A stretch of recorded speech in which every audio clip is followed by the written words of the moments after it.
Today we're going to be tasting and ranking 5 different Latino foods from Trader Joe's. I'm so excited about this one. It smells amazing in here. They're all cooking in the oven right now. You know the deal. I'm going to taste these and rank them 1 through 5. So let's get going. I've got a lot of really good food to try. First thing we're trying today are these papas rellenas. This is my partner's favorite dish, so I made 2 because he wanted one. Essentially, it's crispy mashed potatoes stuffed with meat. I think it's beef. That's a cross section. Not as much meat as I thought there would be, but it smells so good.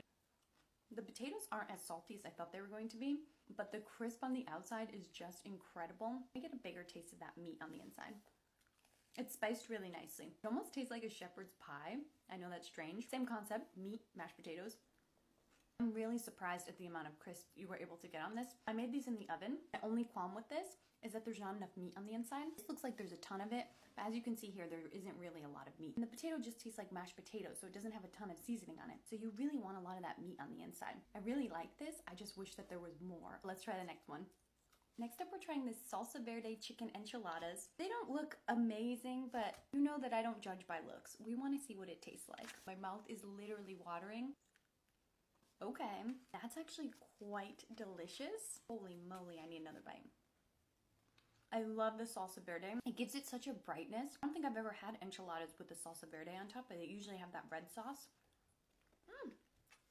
I really like the spice level. I think people who don't like spice can still probably handle this, but there is a nice little kick in there. There's a bunch of little peppers on top, but they're not like crunchy at all. I don't really want to taste something crunchy in my enchiladas. The cheese on top, you know, not super melty. It got a little crispy. I cooked it according to the package directions in the oven. The meat is also shredded dark meat, just so you know. For something that you just cook in the oven for a little bit or throw in the microwave, I think this is pretty darn good. I really need to stop eating because I've got 3 more things to try. All right, now we're gonna have a chicken and cheese tamale. I love tamales. I was a nanny for a little bit when I moved to LA when I was trying to break into my industry. And I made a lot of friends with some Salvadoran and Mexican nannies, and they would bring me their tamales, and I loved them. If you don't know, a tamale is kind of like a corn masa breading. I don't know how you'd call it, on the outside, and it's stuffed with cheese, chicken, sometimes beef, sometimes pepper. Stayed very moist. I cooked it in a wet paper towel in the microwave. There are little pieces of corn in there, which I've never seen in my tamale before, but I don't hate it. I just don't know if it's traditional. You guys tell me in the comments below.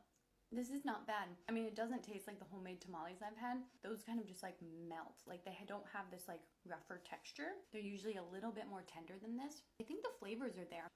I looked at the ingredients, and I think what takes away the tenderness from it is this doesn't have lard in it, and I think usually it's made with lard, but it's still pretty good, and I'm impressed that I made this in the microwave in 3 minutes because, as some of you know, it is a whole 2-day ordeal to make these.